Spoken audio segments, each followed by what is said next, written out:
ವಾಕ್ಯವನ್ನು ಹೀಗೆ ಝೂಮ್ ಮೂಲಕವಾಗಿ ಕಲಿಯುವುದಕ್ಕೆ ಬಂದಿರುವಾಗ ನೀವು ನಮ್ಮನ್ನ ಇನ್ವೈಟ್ ಮಾಡಿ ಈ ಒಂದು ನಿಮ್ಮ ಜೊತೆಯಲ್ಲಿ ಮಾತನಾಡುವುದಕ್ಕೆ ಅವಕಾಶ ಕೊಟ್ಟಿದ್ದಕ್ಕಾಗಿ ದೇವರ ನಾಮಕ್ಕೆ ಸ್ತೋತ್ರ ಸಲ್ಲಿಸುತ್ತೇನೆ. I thank God for this evening opportunity that is given to me to share the word of God and inviting me in this manner. ನಾನು ತಡವಾಗಿ ನಿಮ್ಮ ಜೊತೆಯಲ್ಲಿ ಸೇರಿದ್ದಕ್ಕಾಗಿ ಕ್ಷಮಾಪಣೆ ಕೇಳಿ. I ask forgiveness for joining this meeting a little.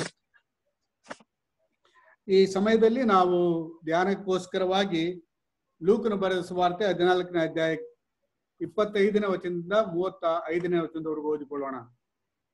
For our short meditation this evening, let us read Luke's Gospel, chapter 14, verses 25 to 33. ಬಹು ಜನರು ಗುಂಪು ಗುಂಪಾಗಿ ಯೇಸುವಿನ ಸಂಗಡ ಹೋಗುತ್ತಾ ಇರಲು ಆತನು ತಿರುಗಿಕೊಂಡು ಅವರಿಗೆ ಹೇಳಿದ್ದೇನೆಂದರೆ, ಯಾವನಾದರೂ ನನ್ನ ಹಿಂದೆ ಬಂದು ತನ್ನ ತಂದೆ, ತಾಯಿ, ಹೆಂಡತಿ, ಮಕ್ಕಳು, ಅಣ್ಣ ತಮ್ಮಂದಿರು, ಅಕ್ಕ ತಂಗಿಯರು ಇವರನ್ನು ತನ್ನ ಪ್ರಾಣವನ್ನು ಸಹ ಹಾಗೆ ಮಾಡಿದರೆ ಅವನು ನನ್ನ ಶಿಷ್ಯನಾಗಿರಲಾರನು. ಯಾವನಾದರೂ ತನ್ನ ಶಿಲುಬೆಯನ್ನು ಹೊತ್ತುಕೊಂಡು ನನ್ನ ಹಿಂದೆ ಬಂದ ಹೊರತು ಅವನು ನನ್ನ ಶಿಷ್ಯನಾಗಿರಲಾರನು. ನಿಮ್ಮಲ್ಲಿ ಯಾವನಾದರೂ ಒಂದು ಬುರುಜನ್ನು ಕಟ್ಟಿಸಬೇಕೆಂದು ಯೋಚಿಸಿದರೆ ಅವನು ಮೊದಲು ಕೂತುಕೊಂಡು ಅದಕ್ಕೆ ಎಷ್ಟು ಖರ್ಚು ಹಿಡಿದೀತು, ಅದನ್ನು ತೀರಿಸುವುದಕ್ಕೆ ಸಾಕಾಗುವಷ್ಟು ಹಣ ನನ್ನಲ್ಲಿ ಉಂಟೋ ಎಂದು ಲೆಕ್ಕ ಮಾಡುವುದಿಲ್ಲವೇ? ಹೀಗೆ ಲೆಕ್ಕ ಮಾಡದೆ ಅದಕ್ಕೆ ಅಸ್ತಿವಾರ ಹಾಕಿದ ಮೇಲೆ ಆ ಕೆಲಸವನ್ನು ಪೂರೈಸಲಾರದೆ ಹೋದರೆ ನೋಡುವವರೆಲ್ಲರೂ ಈ ಮನುಷ್ಯನು ಕಟ್ಟಿಸುವುದಕ್ಕಂತೂ ತೊಡಗಿದನು, ಕೆಲಸ ಪೂರೈಸಲಾರದೆ ಹೋದನು ಎಂದು ಅವನನ್ನು ಹಾಸ್ಯ ಮಾಡಾರು. ಇಲ್ಲವೇ ಯಾವ ಅರಸನಾದರೂ ಮತ್ತೊಬ್ಬ ಅರಸನ ಸಂಗಡ ಯುದ್ಧ ಮಾಡುವುದಕ್ಕೆ ಹೋಗುವಾಗ ತನ್ನ ಮೇಲೆ 20,000 ದಂಡು ತೆಗೆದುಕೊಂಡು ಬರುವವನನ್ನು ತಾನು 10,000 ದಂಡಿನಿಂದ ಎದುರಿಸುವುದಕ್ಕೆ ಶಕ್ತನಾಗುವನೋ ಇಲ್ಲವೋ ಎಂದು ಕೂತುಕೊಂಡು ಆಲೋಚಿಸುವುದಿಲ್ಲವೇ? ತಾನು ಶಕ್ತನಲ್ಲದಿದ್ದರೆ ಬರುವ ಅರಸನು ಇನ್ನೂ ದೂರದಲ್ಲಿರುವಾಗಲೇ ರಾಯಭಾರಿಗಳನ್ನು ಕಳಿಸಿ ಸಂಧಾನಕ್ಕೆ ಒಪ್ಪಂದವನ್ನು ಕೇಳಿಕೊಳ್ಳುವನು. ಹಾಗೆಯೇ ನಿಮ್ಮಲ್ಲಿ ಯಾವನೇ ಆಗಲಿ ತನಗಿರುವುದನ್ನೆಲ್ಲ ಬಿಟ್ಟು ಬಿಡದೆ ಹೋದರೆ ಅವನು ನನ್ನ ಶಿಷ್ಯನಾಗಿರಲಾರನು. ಉಪ್ಪಂತೂ ಒಳ್ಳೆಯ ಪದಾರ್ಥವೇ, ಉಪ್ಪು ಸಹ ಸಪ್ಪಗಾದರೆ ಅದಕ್ಕೆ ಇನ್ನಾತರಿಂದ ರುಚಿ ಬಂದೀತು. ಅದನ್ನು ಭೂಮಿಗಾದ್ರೂ ತಿಪ್ಪಿಗಾದ್ರೂ ಉಪಯೋಗವಲ್ಲ, ಅದನ್ನು ಹೊರಗೆ ಬಿಸಾಡುತ್ತಾರೆ. ಕೇಳುವುದಕ್ಕೆ ಕಿವುಳ್ಳವನು ಕೇಳಲಿ ಅಂದನು. ಈ ಭಾಗದಲ್ಲಿ ಯೇಸು ಸ್ವಾಮಿ ತನ್ನನ್ನು ಹಿಂಬಾಲಿಸುವಂತ ವಿಷಯದಲ್ಲಿ ಇಲ್ಲಿ ಸ್ಪಷ್ಟವಾಗಿ ಅವರು ತೀರ್ಮಾನ ಮಾಡಿ ತನ್ನ ಹಿಂದೆ ಬರಬೇಕಂತ ಹೇಳ್ತಾನೆ. Our Lord Jesus Christ, when he is talking to his followers, he is mentioning about making a decision and then following them clearly. ಶಿಷ್ಯತ್ವ ಅಂತೇಳಿ ಈ ಭಾಗದ ಶೀರ್ಷಿಕೆ. The heading of this verse of the portion that we read is discipleship. So ಶಿಷ್ಯತ್ವದಲ್ಲಿ ಅಂದರೆ ಯೇಸು ಸ್ವಾಮಿಯ ಶಿಷ್ಯನಾಗಿ ಹಿಂಬಾಲಿಸಬೇಕಾದ್ರೆ ಅದಕ್ಕೆ ಕೊಡಬೇಕಾದಂತ ಬೆಲೆಯನ್ನ ಕೊಡಲಿಕ್ಕೆ ಒಬ್ಬ ಮನುಷ್ಯನು ಸಿದ್ಧನಿರಬೇಕು. In this discipleship, the one who would like to be a disciple has to pay a cost in order to follow the Lord Jesus Christ. ಯೇಸು ಸ್ವಾಮಿ ಈ ಲೋಕದಲ್ಲಿ ದೇವಕುಮಾರನಾಗಿ ಕಾಣಿಸಿಕೊಂಡವನಾಗಿ ತನ್ನ ಬೋಧನೆಗಳ ಮುಖಾಂತರವಾಗಿ ಮತ್ತು ತಾನು ಮಾಡುತ್ತಿದ್ದಂತ ಕಾರ್ಯಗಳ ಮುಖಾಂತರವಾಗಿ ತಂದೆಯಾದ ದೇವರಿಂದ ತಾನು ಬಂದಿದ್ದೇನೆಂಬುದನ್ನ ಪ್ರಚುರಪಡಿಸುತ್ತಿದ್ದನು. And the Lord Jesus Christ came into this world as the Son of Man. By his teachings and by his life, he was showing to the people that he has come from the Father. ಈ ಲೋಕದಲ್ಲಿ ಆತನು ಬಂದಿದ್ದು ಮನುಷ್ಯರಿಗೆ ತಂದೆಯಾದ ದೇವರನ್ನ ಪರಿಚಯ ಮಾಡುವುದಕ್ಕೆ, ವಿಶೇಷವಾಗಿ ಇಸ್ರಾಯೇಲರಿಗೆ. The Lord Jesus Christ came to this world to introduce, to bring us to a relationship with the Father, especially to the people of Israel. ಮೋಶೆಯು ಹೇಳಿದಂತ ಪ್ರವಾದಿಯುತನಾಗಿದ್ದನು. And he was the prophet that Moses foretold. ಈತನು ಮನುಷ್ಯರೆಲ್ಲರ ಪಾಪಗಳ ನಿವಾರಣಾರ್ಥವಾಗಿ ಯಜ್ಞದ ಕುರಿಯಾಗಿ ತನ್ನ ಪ್ರಾಣವನ್ನು ಶಿಲುಬೆಯಲ್ಲಿ ಕೊಡಲಿಕ್ಕೋಸ್ಕರವಾಗಿ ಬಂದನು. He is the one who came into this world in order to take the sin of the whole world as the Lamb of God. ಮಾನವರ ಪಾಪಗಳ ಪರಿಹಾರಕ್ಕೋಸ್ಕರವಾಗಿ ಧರ್ಮಶಾಸ್ತ್ರದಲ್ಲಿ ಮುಂಚಿತವಾಗಿ ತಿಳಿಸಿದ ಪ್ರಕಾರವಾಗಿ ರಕ್ತವು ಸುರಿಸಲ್ಪಡಬೇಕಾಗಿತ್ತು, ಪರಿಶುದ್ಧವಾದ ರಕ್ತ.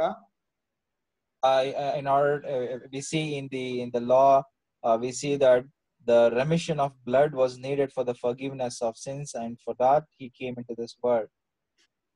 ಸೊ ಯೇಸು ಕ್ರಿಸ್ತನು ದೇವಕುಮಾರನಾಗಿದ್ದು ಪಾಪವಿಲ್ಲದವನಾಗಿ ಆತನು ತನ್ನ ಪ್ರಾಣವನ್ನ ಶಿಲುಬೆ ಮೇಲೆ ಕೊಡುವುದರ ಮೂಲಕವಾಗಿ ಮನುಷ್ಯರ ಪಾಪಗಳ ನಿವಾರಣೆಗಾಗಿ ಆತನು ಈ ಲೋಕಕ್ಕೆ ಬರುವುದು ಅವಶ್ಯವಾಗಿತ್ತು. It was necessary for the Lord Jesus Christ to come into this world and shed his precious blood, a holy blood, on the cross of Calvary in order to forgive the sins of the people of this world.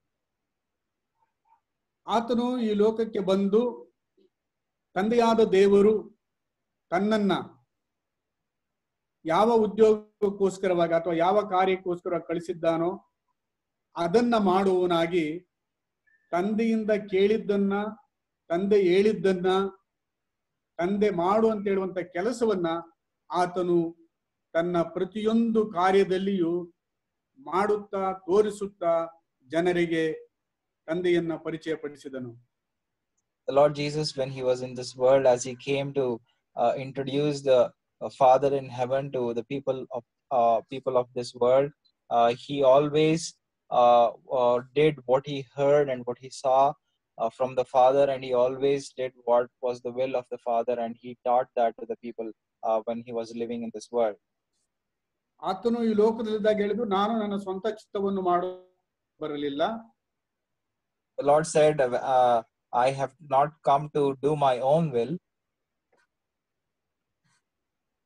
ನನ್ನನ್ನು ಕಳಿಸಿದಾತನ ಚಿತ್ತವನ್ನು ಮಾಡುವುದಕ್ಕೋಸ್ಕರವಾಗಿ ಬಂದಿದ್ದೇನೆ. I have come to fulfill the will of the Father in this world. ಆತನು ಏನು ಹೇಳುತ್ತಾನೋ ಅದನ್ನು ನಾನು ಮಾಡುತ್ತೇನೆ. Whatever he has told, I will do that. ನೀವು ಆತನನ್ನು ನೋಡಿಲ್ಲ. You have not seen him. ತಂದೆಯನ್ನು ಮಗನೇ ಹೊರತು ಬೇರೆ ಯಾರೂ ನೋಡಲಿಲ್ಲ. Only the Son has seen the Father and no one else. ತಂದೆಯು ಮಾತ್ರ ಮಗನನ್ನು ತಿಳಿದಿದ್ದಾನೆ. Only the Father has known his Son. ನಾನು ನನ್ನ ಕುರಿಗಳಿಗೋಸ್ಕರವಾಗಿ ಪ್ರಾಣವನ್ನು ಕೊಡುವುದಕ್ಕೆ ಬಂದಿದ್ದೇನೆ. I have come to lay down my life for the sheep, for my sheep. ನಾನು ನನ್ನ ತಂದೆಯ ಚಿತ್ತವನ್ನು ನೆರವೇರಿಸುತ್ತಾ ಅನೇಕರನ್ನು ನನ್ನ ಬಳಿಗೆ ಕರೆಯುತ್ತೇನೆ. As I do the will of the Father, I will draw many to myself. So ನನ್ನನ್ನು ಹಿಂಬಾಲಿಸುವವನು ಅವನು ನಿತ್ಯ ಜೀವವನ್ನು ಪಡೆಯುವನು. One who follows me has eternal life. ನಾನು ನನ್ನ ಕುರಿಗಳಿಗೆ ಸಮೃದ್ಧಿಯಾದ ಜೀವಿತವನ್ನು ಕೊಡುತ್ತೇನೆ. I will give abundant life to my sheep. ನನ್ನನ್ನು ನಂಬುವವನು ನಿತ್ಯ ಜೀವವನ್ನು ಹೊಂದುತ್ತಾನೆ. The one who believes in me will receive the eternal life. ಯಾಕೆಂದರೆ ದೇವರು ಲೋಕದ ಮೇಲೆ ಎಷ್ಟೋ ಪ್ರೀತಿಯನ್ನಿಟ್ಟು ತನ್ನ ಒಬ್ಬನೇ ಮಗನನ್ನು ಕೊಟ್ಟಿದ್ದಾನೆ. Because the Father, the God has loved this world and he has given his only begotten Son. ಆತನಲ್ಲಿ ನಂಬಿಕೆ ಇಡುವಂತವರು ನಿತ್ಯ ಜೀವನ ಹೊಂದುತ್ತಾನೆ. The one who believes in this Son will receive the everlasting life. ನಂಬದವನು ತೀರ್ಪಿಗೆ ಗುರಿಯಾಗುತ್ತಾನೆ. The one who does not believe will be subjected to the judgment. ಹೀಗೆ ಆತನು ಜನರನ್ನ ನಿಜವಾದ ದೇವರ ಕಡೆಗೆ ತಿರುಗಿಸುತ್ತಾ ತನ್ನನ್ನು ನಂಬುವಂತೆ ಬೋಧಿಸುತ್ತಾ ಬರುತ್ತಿದ್ದನು. In this manner he was introduced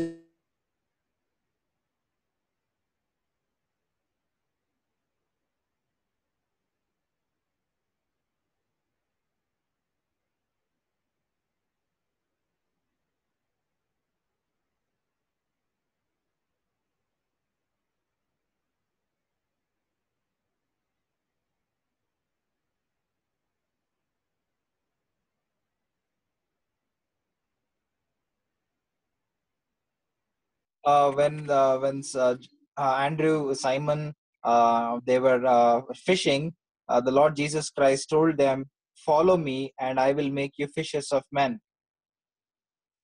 so ಈ ಪೇತ್ರ ಯೋಹಾನರು ಯೇಸುವಿನ ಸ್ವರವನ್ನು ಕೇಳಿದಾಗ, When Peter and John heard the Lord's voice, ಅವರು ಆತನನ್ನು ಹಿಂಬಾಲಿಸಿದರು. they followed him. ಹಾಗೆ ಯಾಕೋಬ ಮತ್ತು ಯೋಹಾನರು ಕೂಡ ಆತನ ಕರೆಯನ್ನು ಕೇಳಿ ಆತನ ಹಿಂದೆ ಹೋದರು. The same manner, James and John, when they heard his voice, they followed him. ಕರ್ತನಾದ ಯೇಸು ಕ್ರಿಸ್ತನು ಈ ಲೋಕದಲ್ಲಿ ದೇವಕುಮಾರನಾಗಿ ಬಂದಿದ್ದರಿಂದ, ಸ್ವತಃ ದೇವರು ಆತನಾಗಿದ್ದರಿಂದ, ಆತನ ಬೋಧನೆಯನ್ನು ಕೇಳಿದವರು, ಆತನ ಮಾಡಿದ ಕಾರ್ಯಗಳನ್ನು ನೋಡಿದಂತವರು ಆತನನ್ನ ಹಿಂಬಾಲಿಸುತ್ತಿದ್ದರು. When he revealed himself to be the Son of Man, the God himself becoming man, when they understood the teachings of the Lord Jesus Christ, they followed him. ಯಾಕೆಂದರೆ ಯೇಸು ಕ್ರಿಸ್ತನು ಶಾಸ್ತ್ರಿಗಳಾಗೆ, ಧರ್ಮಶಾಸ್ತ್ರಗಳಾಗೆ ಮಾತನಾಡುತ್ತಿರಲ್ಲ. ಈತನು ದೇವಕುಮಾರನಾಗಿದ್ದರಿಂದ, ಧರ್ಮಶಾಸ್ತ್ರವನ್ನು ಕೊಟ್ಟಾತನಾದದ್ದರಿಂದ ಅಧಿಕಾರ ಉಳ್ಳವನಾಗಿ ಆತನು ಮಾತನಾಡುತ್ತಿದ್ದ ಮತ್ತು ಕಾರ್ಯಗಳನ್ನು ಮಾಡುತ್ತಿದ್ದ. When the Lord Jesus Christ was speaking, he was not speaking like the Pharisees or the Sadducees. He was speaking as if he had the. ಯೇಸು ಕ್ರಿಸ್ತನು ಇದ್ದ ದಿನಗಳಲ್ಲಿ ಜನರು ಧರ್ಮಶಾಸ್ತ್ರವನ್ನ ಅದರ ಅರ್ಥಕ್ಕೆ ತಕ್ಕ ಹಾಗೆ ವಿವರಣೆ ಮಾಡದೆ ಸಂಪ್ರದಾಯಗಳನ್ನು ಅದಕ್ಕೆ ಜೊತೆಯಲ್ಲಿ ಸೇರಿಸಿ ಅವರು ಧರ್ಮಶಾಸ್ತ್ರವನ್ನು ತಮ್ಮ ಅನುಕೂಲಕ್ಕೋಸ್ಕರ ಬೋಧಿಸುತ್ತಿದ್ದರೆ ವಿನಃ ವಾಕ್ಯ ಹೇಳುವ ಪ್ರಕಾರವಾಗಿ ಬೋಧಿಸುತ್ತಿರಲಿಲ್ಲ. We see that the Pharisees were teaching, adding some of the traditions in their teachings, and they were not following what they were teaching. ಆದರೆ ಯೇಸು ಕ್ರಿಸ್ತನು ವಾಕ್ಯವನ್ನು ಇದ್ದಕ್ಕಿದ್ದಾಗೆ ಬೋಧಿಸುವನು ಮಾತ್ರವಲ್ಲದೆ ಅದರಂತೆ ನಡೆಯುವವನೂ ಆಗಿದ್ದನು. But we see the Lord Jesus Christ not only taught, but also he was living that life. ಯೇಸು ಸ್ವಾಮಿ ದಿನಗಳಲ್ಲಿ ಅನೇಕ ಜನರು ಆತನ ಬೋಧನೆಗಳನ್ನು ಕೇಳುವುದಕ್ಕೋಸ್ಕರವಾಗಿ ಬಹಳ ದೂರದಿಂದ ಪ್ರಯಾಣ ಮಾಡಿ ಬರುತ್ತಿದ್ದರು ಮತ್ತು ಯಹೂದ್ಯರಲ್ಲಿ ಬಹಳ ಜನರು ಆತನನ್ನು ಹಿಂಬಾಲಿಸುತ್ತಿದ್ದರು. And in the Lord's time, many people from different parts of that region were coming to listen to his words, and they were following him. ನಾವು 9ನೇ ಅಧ್ಯಾಯ 57ನೇ ವಚನದಿಂದ 62 ವಚನಗಳಲ್ಲಿ ನೋಡುತ್ತೇವೆ. ಲೂಕನ ಬರೆದ ಸುವಾರ್ತೆ 9ನೇ ಅಧ್ಯಾಯ 57ರಿಂದ 62. Luke's Gospel, chapter 9, verse 57 to 62, we read like this. ಅನೇಕ ಜನರು ಯೇಸುವನ್ನು ಹಿಂಬಾಲಿಸಲಿಕ್ಕೆ ಆತನ ಹಿಂದೆ ಬರುತ್ತಾ ಇದ್ದರು. Many people were trying to follow him. 57ನೇ ವಚನದಲ್ಲಿ ಒಬ್ಬ ಶಾಸ್ತ್ರಿಯು ಕೂಡ ಯೇಸುವಿಗೆ ಹೇಳ್ತಾನೆ, ನೀನು ಎಲ್ಲಿ ಹೋದ್ರೂ ನಾನು ಬರುತ್ತೇನೆ ಎಂಬುದಾಗಿ. In chapter 57, we read about a person who says, I will follow you wherever you go. 59ನೇದಲ್ಲಿ ಇನ್ನೊಬ್ಬನಿಗೆ ಯೇಸು ಸ್ವಾಮಿ ಹೇಳಿದೆ, ನೀನು ನನ್ನನ್ನು ಹಿಂಬಾಲಿಸು ಅಂತ ಹೇಳಿದಾಗ ಅವನು ನನ್ನ ತಂದೆ ಉತ್ತರ ಕ್ರಿಯೆಗಳನ್ನು ಮುಗಿಸಿದ ತಕ್ಷಣ ನಿನ್ನ ಹಿಂದೆ ಬಂದು ಬರುತ್ತೇನೆ ಎಂಬುದಾಗಿ ಹೇಳಿದ. When the Lord Jesus Christ, when one more person who asked, in verse 59, to another he said, follow me, but he said, Lord, let me first go and bury my father. 61ನೇ ವಚನದಲ್ಲಿ ಇನ್ನೊಬ್ಬನನ್ನು ಹೇಳ್ತಾನೆ, ನಾನು ನನ್ನ ಮನೆಯವರಿಗೂ ಹೇಳಿ ಬಂದು ನಿನ್ನನ್ನು ಹಿಂಬಾಲಿಸುತ್ತೇನೆ ಎಂಬುದಾಗಿ. Yet another said in verse 61, I will follow you, Lord, but let me first say farewell to those at my home. So ಹೀಗೆ ಅನೇಕರು ಆತನನ್ನು ಹಿಂಬಾಲಿಸುವುದಕ್ಕೆ ಮನಸ್ಸು ಮಾಡುತ್ತಿದ್ದರು. Here we see there were many who were willing to follow him. ಈಗ ನಾವು ಓದಿದಂತ ವೇದ ಭಾಗ ಲೂಕನ ಬರೆದ ಸುವಾರ್ತೆ 14ನೇ ಅಧ್ಯಾಯ 25ನೇ ವಚನದಿಂದ ನಾವು ಓದುವಾಗ, the verses that we read in the beginning, Luke chapter 14 verses 25 onwards.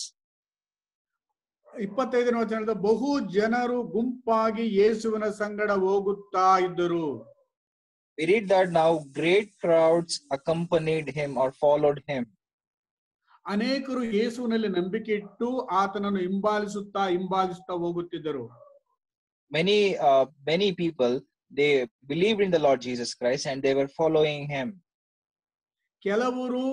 ಕೆಲವು ಷರತ್ತುಗಳನ್ನು ಹಾಕಿಕೊಂಡು ಆತನ ಹಿಂದೆ ಬರುತ್ತಿದ್ದರು. ನಾವು 9ನೇ ಅಧ್ಯಾಯದಲ್ಲಿ ನೋಡಿದ ಪ್ರಕಾರ In chapter 9, as we saw, they were having few conditions before they followed or as they followed. ನಾವು ಯೋಹಾನ ಬರೆಸುವಾರ್ತೆ 6ನೇ ಅಧ್ಯಾಯದಲ್ಲಿ ನೋಡ್ತೀವಿ, ಅನೇಕ ಜನರು ಆತನ ಹಿಂದೆ ಬರ್ತಾ ಇದ್ರು. ಆದ್ರೆ ಆತನು ನಾನೇ ಜೀವ ಕೊಡುವ ರೊಟ್ಟಿ ಅಂತೇಳಿ ಹೇಳಿದಾಗ ಅನೇಕರು ಆತನನ್ನು ಹಿಂಬಾಲಿಸುವುದಕ್ಕೆ ಹಿಂಜರಿದರು. In John chapter 9, we read that when many were following him, he turned to them and said that I am the living bread. Then when they heard that, they stopped following him. So ಹೀಗೆ ಯೇಸುವನ್ನ ಅನೇಕರು ಹಿಂಬಾಲಿಸುತ್ತಿರುವಾಗ ಆತನು ಒಬ್ಬ ಮನುಷ್ಯನು ಯೇಸುವನ್ನು ಹಿಂಬಾಲಿಸಬೇಕಾಗಿದ್ದರೆ ತಕ್ಕ ರೀತಿಯಲ್ಲಿ ಆಲೋಚನೆ ಮಾಡಿಕೊಂಡು ಬರಬೇಕು ಎಂಬುವಂತಹ ಬೋಧನೆಯನ್ನು ಈ ಭಾಗದಲ್ಲಿ ತನ್ನ ಹಿಂಬಾಲಕರಿಗೆ ಹೇಳುತ್ತಾನೆ. In this passage that we have read, the Lord Jesus Christ is telling that whoever is willing to follow him has to make a decision or has to have certain things in order to follow him. 26ನೇ ವಚನದಲ್ಲಿ ಗಮನಿಸಿ. In verse 26, please notice that verse. ಯಾವನಾದರೂ ನನ್ನ ಹಿಂದೆ ಬಂದು ತನ್ನ ತಂದೆ ತಾಯಿ ಹೆಂಡತಿ ಮಕ್ಕಳು ಅಣ್ಣ ತಮ್ಮಂದಿರು ಅಕ್ಕ ತಂಗಿಯರು ಇವರನ್ನೂ ತನ್ನ ಪ್ರಾಣವನ್ನು ಸಹ ಹಗೆ ಮಾಡದಿದ್ದರೆ ಅವನು ನನ್ನ ಶಿಷ್ಯನಾಗಿರಲಾರನು. Verse 26 we read like this: if anyone comes to me and does not hate his own father and mother and wife and children and brothers and sisters, yes, and even his own life, he cannot be my disciple. ಇದರ ಅರ್ಥ ಏನಂತ ಹೇಳಿದ್ರೆ, ಯೇಸುವಿಗಿಂತ ಈ ಲೋಕದಲ್ಲಿ ನಾವು ಯಾರನ್ನು ಹೆಚ್ಚಾಗಿ ಪ್ರೀತಿ ಮಾಡಬಾರದು. The meaning of this verse is that we should not love anyone more than the Lord Jesus Christ. ಜನರನ್ನು ನಾವು ಪ್ರೀತಿ ಮಾಡಬೇಕು. ನಿನ್ನ ನೆರೆಯವನು ನಿನ್ನಂತೆಯೇ ಪ್ರೀತಿಸು ಅಂತೇಳಿ ಯೇಸು ಸ್ವಾಮಿ ತಾನೇ ಹೇಳಿದ್ದಾರೆ. You shall love your neighbor as yourself is what the Lord Jesus Christ told. ಯೇಸು ಸ್ವಾಮಿ ಈ ಲೋಕದಲ್ಲಿದ್ದಾಗ ಜನರನ್ನು ಅವರ ಕಷ್ಟಗಳಿಂದ ಬಿಡಿಸಿದ್ದನ್ನ ನಾವು ಅದ್ಭುತಗಳನ್ನು ಮಾಡಿ ಅನೇಕರ ಕಷ್ಟಗಳನ್ನು ನಿವಾರಣೆ ಮಾಡಿದ್ದನ್ನ ನಾವು ನೋಡುತ್ತೇವೆ. We also see the Lord himself delivered people from their troubles by doing miracles and wonders, and he loved the people. ಈ ವಚನದ ಅರ್ಥವೇನಂತ ಹೇಳಿದ್ರೆ, ನೀನು ನಿನ್ನ ದೇವರನ್ನು ಬಿಟ್ಟು ಯಾವ ಮನುಷ್ಯನನ್ನು ಹೆಚ್ಚಾಗಿ ಪ್ರೀತಿ ಮಾಡಬಾರದು. The meaning of this verse is that we should love our God more than anyone else. So ನಿನ್ನ ದೇವರಾದ ಕರ್ತನನ್ನು ಪೂರ್ಣ ಹೃದಯದಿಂದಲೂ ಪೂರ್ಣ ಬುದ್ಧಿಯಿಂದಲೂ ಪೂರ್ಣ ಶಕ್ತಿಯಿಂದಲೂ ಪ್ರೀತಿಸಬೇಕು ಅನ್ನುವಂಥ ದೇವರ ಮೊದಲನೇ ಆಜ್ಞೆಯನ್ನ ನಾವು ಪ್ರಾಮುಖ್ಯವೆಂದು ತಿಳಿದು ನಾವು ಇಹಲೋಕದ ಎಲ್ಲರಿಗಿಂತಲೂ ಎಲ್ಲದಕ್ಕಿಂತಲೂ ಯೇಸುವನ್ನ ನಾವು ಪ್ರೀತಿ ಮಾಡಬೇಕು. As we read the commandment that you shall love your God with all your heart, strength, and mind, that is what the important command is that we should consider this and we should love our God more than anyone else or anything else in this world, and we should follow him.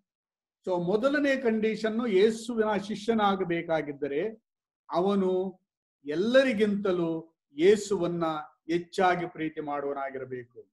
If we have to become a disciple of the Lord Jesus Christ, the first and foremost condition is that we should love the Lord Jesus Christ and love him more than anyone or anything else.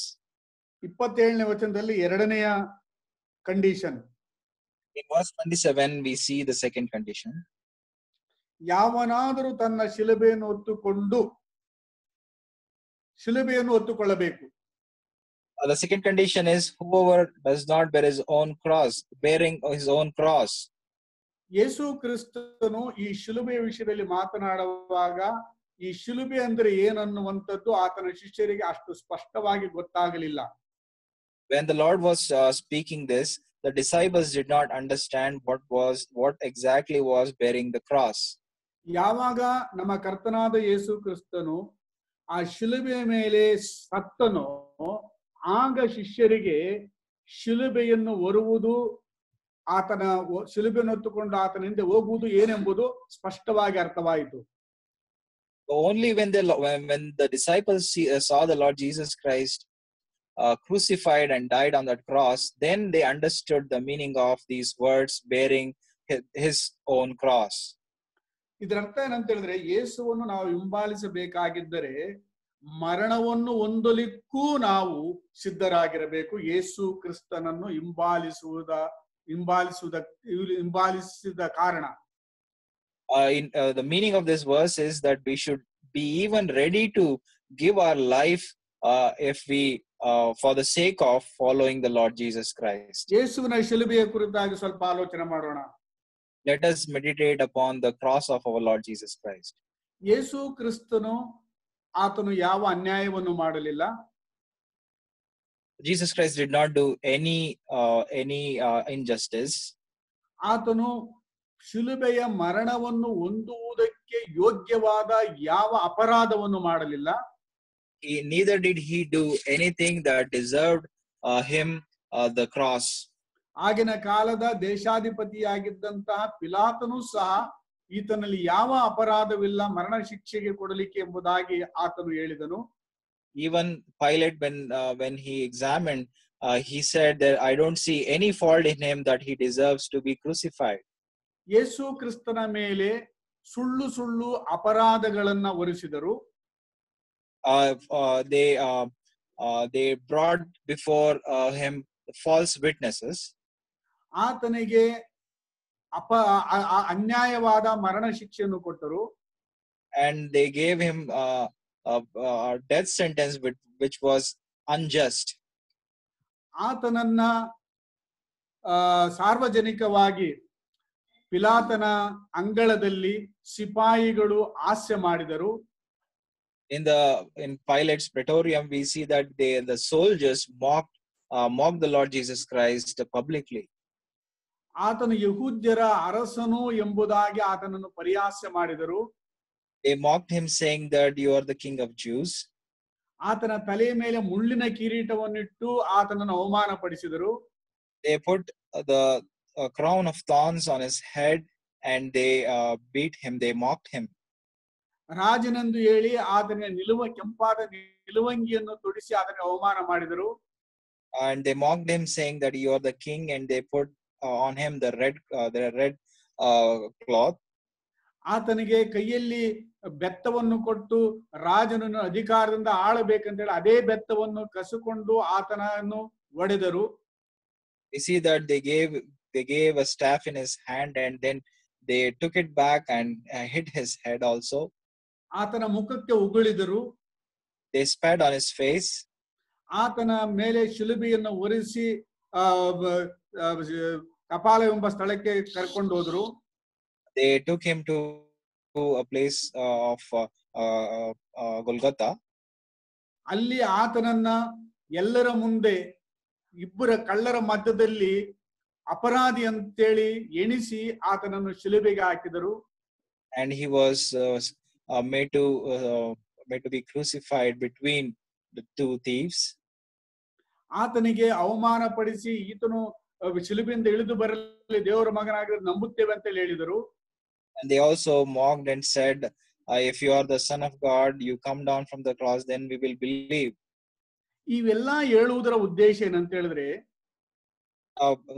the reason behind all these things are, ಯೇಸು ಕ್ರಿಸ್ತನು ಸ್ವತಃ ದೇವರಾಗಿ ನಮ್ಮನ್ನು ರಕ್ಷಿಸುವುದಕ್ಕೋಸ್ಕರ ಈ ಲೋಕಕ್ಕೆ ಬಂದಾಗ ಅನ್ಯಾಯವಾಗಿ ಆತನು ಅವಮಾನವನ್ನು, ನಿಂದೆಯನ್ನ, ತಿರಸ್ಕಾರವನ್ನ, ಮರಣವನ್ನು ಹೊಂದಿದನು.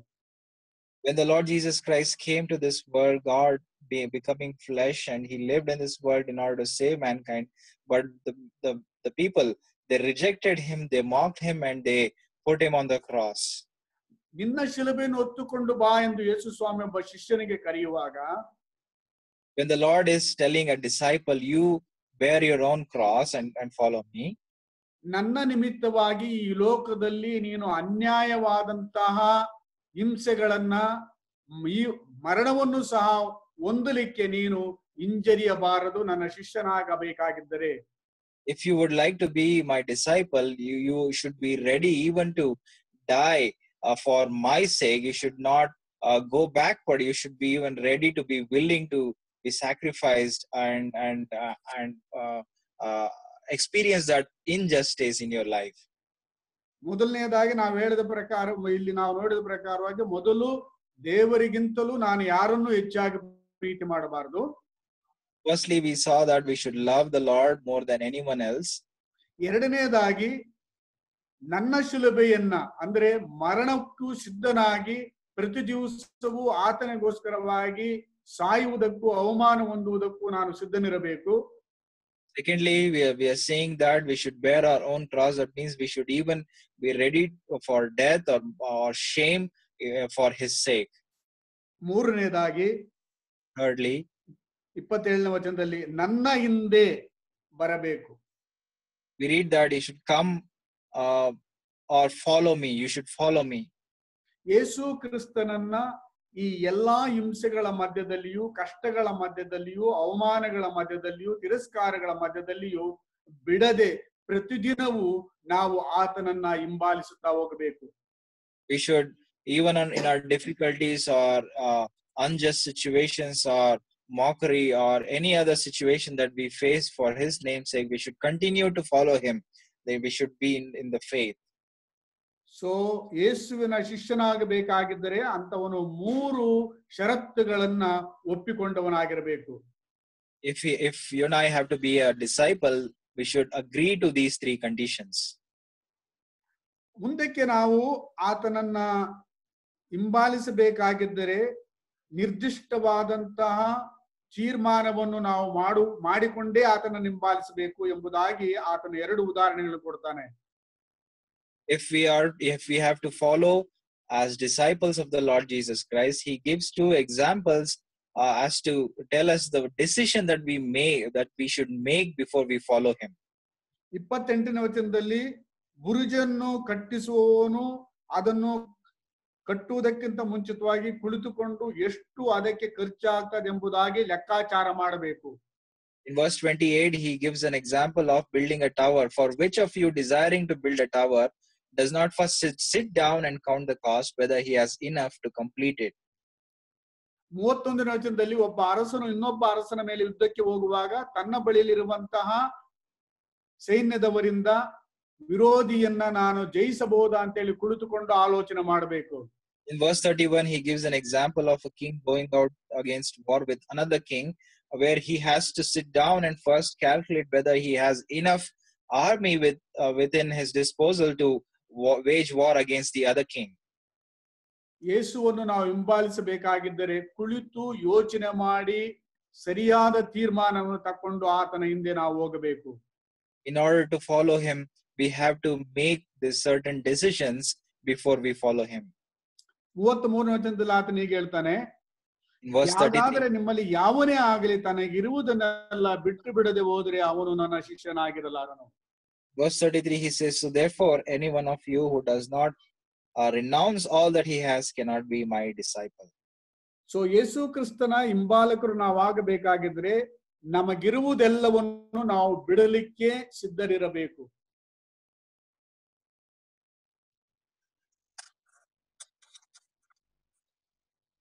If we have to be a disciple of the Lord Jesus Christ, we have to be willing to renounce all that we have.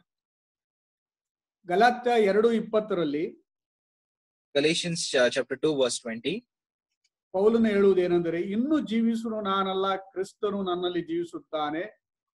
ಕ್ರಿಸ್ತನೊಂದಿಗೆ ಶಿಲುಬೆಗೆ ಹಾಕಿಸಿಕೊಂಡಿದ್ದೇನೆ. ಇನ್ನು ಜೀವಿಸುವ ನಾನಲ್ಲ, ಕ್ರಿಸ್ತನು ನನ್ನಲ್ಲಿ ಜೀವಿಸುತ್ತಾನೆ. ಈಗ ಶರೀರದಲ್ಲಿರುವ ನಾನು ಜೀವಿಸುವುದು ಹೇಗೆಂದರೆ ದೇವಕುಮಾರನ ಮೇಲಣ ನಂಬಿಕೆಯಿಂದಲೇ. I have been crucified with Christ. It is no longer I who live, but Christ who lives in me. And the life now I live in the flesh, I live by the faith in the Son of God who loved me and gave himself for me. ಫಿಲಿಪ್ಪಿಯವರಿಗೆ ಬರೆದ ಪತ್ರ 3ನೇ ಅಧ್ಯಾಯ 8ನೇ ವಚನದಲ್ಲಿ ಪೌಲನು ಹೇಳ್ತಾನೆ, ನಾನು ಕ್ರಿಸ್ತನನ್ನು ಅನುಸರಿಸುವುದ ಹಿಂಬಾಲಿಸುವುದಕ್ಕೋಸ್ಕರ ನನಗಿರುವುದೆಲ್ಲವನ್ನು ಲಾಭವಾಗಿರುವುದನ್ನು ನಷ್ಟವೆಂದು ಎಣಿಸುತ್ತೇನೆ ಎಂಬುದಾಗಿ. In Philippians chapter 3, Paul says that In order to gain Christ, I consider everything that I have as loss. So ನಮ್ಮಲ್ಲಿ ಇರುವಂತದ್ದೆಲ್ಲವನ್ನ ನಂದಲ್ಲ ಕ್ರಿಸ್ತನಿಗೆ ಸಮರ್ಪಣೆ ಮಾಡಬೇಕು. Whatever we have, we should give it to the Lord. ಯೇಸು ಕ್ರಿಸ್ತನ ಶಿಷ್ಯನಾಗಿರುವಂತವನು ತನ್ನ ಸ್ವಂತ ಆಲೋಚನೆಗಳ ಪ್ರಕಾರವಾಗಿ ಕ್ರಿಸ್ತನನ್ನು ಹಿಂಬಾಲಿಸಲಿಕ್ಕೆ ಸಾಧ್ಯತೆ ಇಲ್ಲ. If the disciple of the Lord Jesus Christ cannot have his own will, he has to surrender everything to the Lord Jesus Christ. ತನಗೆ ಮನಸ್ಸು ಬಂದಂತೆ ಅದನ್ನ ಮಾಡಲಿಕ್ಕೆ ಅವನಿಗೆ ಅಧಿಕಾರವಿಲ್ಲ. He does not have any right to do what he wills. ಹೇಗೆ ಕರ್ತನಾದ ಯೇಸು ಕ್ರಿಸ್ತನು ಈ ಲೋಕದಲ್ಲಿ ಇದ್ದಾಗ ತಂದೆಯು ಏನು ಹೇಳಿದನೋ ಅದನ್ನೇ ಮಾಡಿದನು ವಿನಃ ತನ್ನ ಮನ ಬಂದಂತೆ ಆತನು ಮಾಡಲಿಲ್ಲ.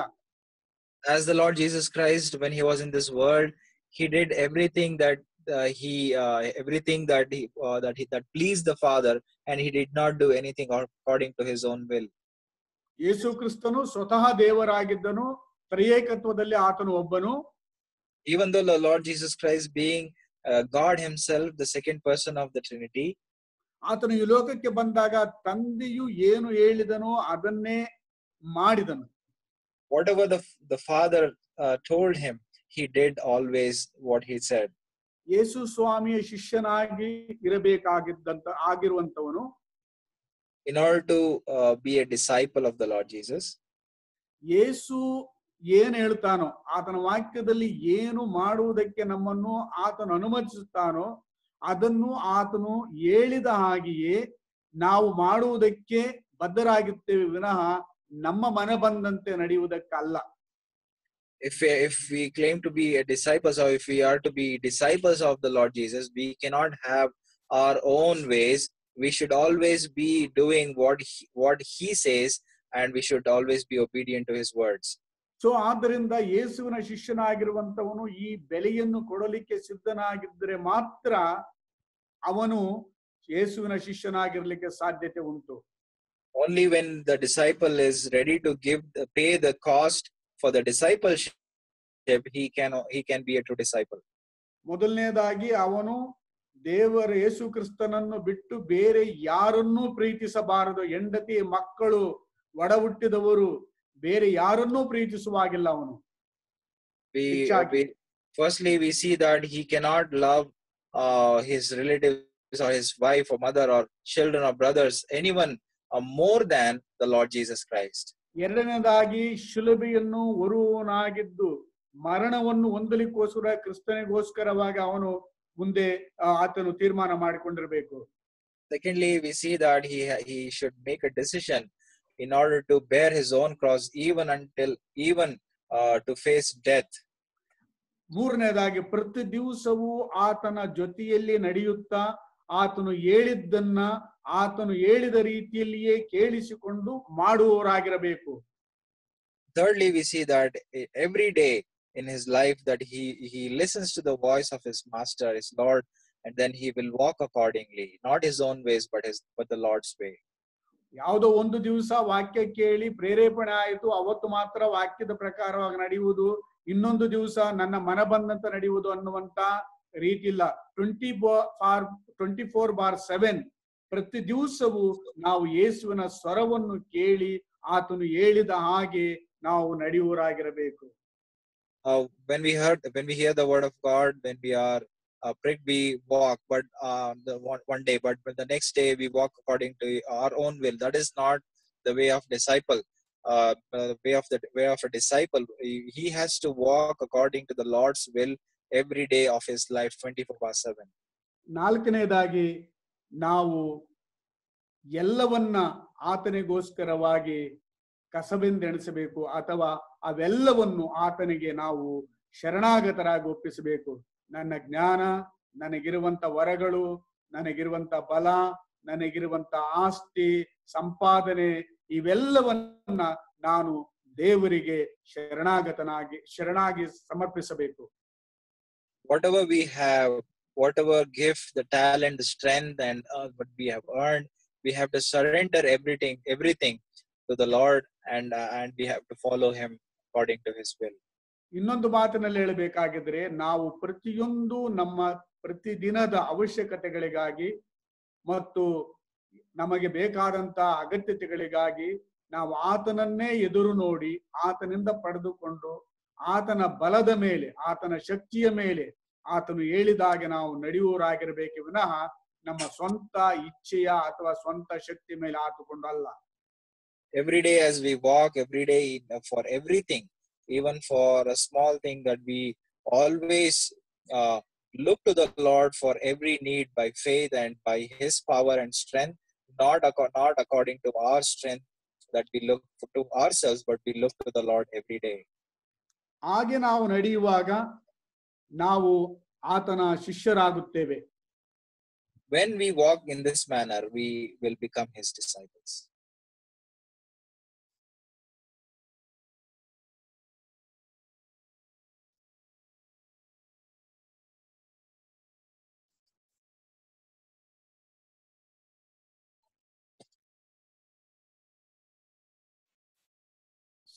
Can you hear me?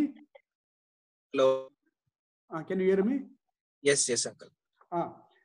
Sorry, that power is off.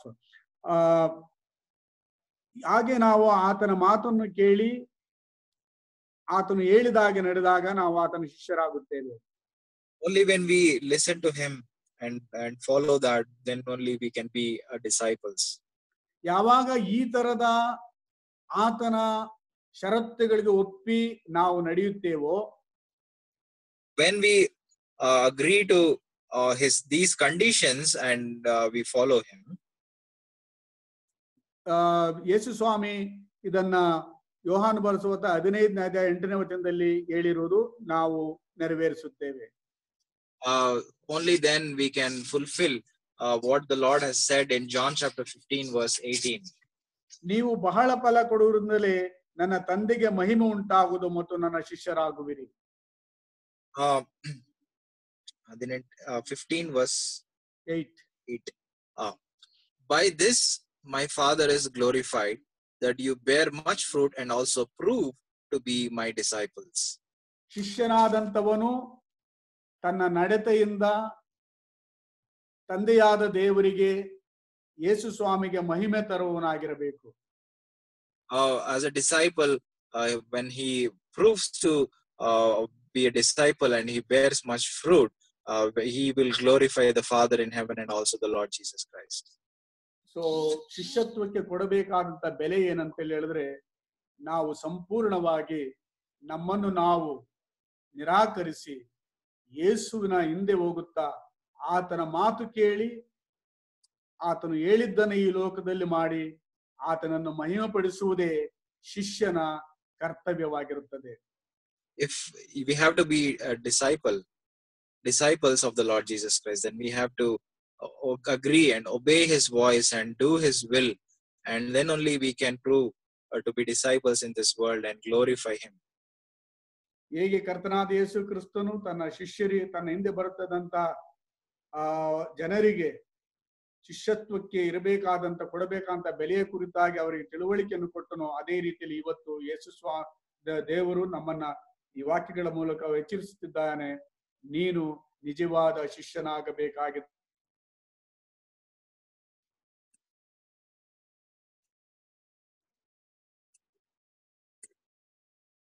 Hello.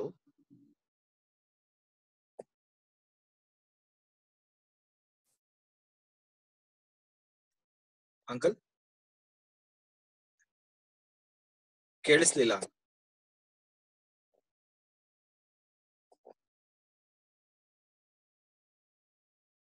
ಆತನ ಶಿಷ್ಯತ್ವಕ್ಕೆ ಕೊಡಬೇಕಂತ ಬೆಲೆಯನ್ನ ಕೊಡಬೇಕೆಂಬುದಾಗಿ ಯೇಸು ಕ್ರಿಸ್ತನು ತನ್ನ ಹಿಂಬಾಲಕರಿಗೆ ಬೋಧಿಸಿದನು. ಇವತ್ತು ಇಲ್ಲಿ ಆತನ ವಾಕ್ಯವನ್ನು ಕೇಳುವಂತ ನಮಗೆ ಆತನ ಹೇಳುವುದಂತ ಹೇಳಿದ್ರೆ, ಆತನ ಶಿಷ್ಯರು ನಾವಾಗಬೇಕಾಗಿದ್ದರೆ ಈ ಒಂದು ಬೆಲೆಯನ್ನು ಕೊಡಲಿಕ್ಕೆ ನಾವು ಸಿದ್ಧರಾಗಿರಬೇಕು.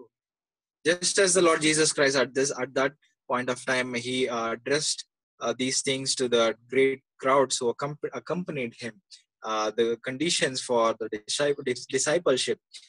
Even today, the Lord is speaking to us through these verses, through these words, that we should we should follow these conditions in order to be disciples of the Lord Jesus Christ. ದೇವರು ನಾವು ಆತನ ಒಳ್ಳೆಯ ಶಿಷ್ಯರಾಗಿ ಅನುಸರಿಸುವ ಹಾಗೆ ಸಹಾಯ ಮಾಡಲಿ ಈ ವಾಕ್ಯಗಳ ಮೂಲಕವಾಗಿ. May the Lord help us through these words that we become disciples of the Lord Jesus Christ.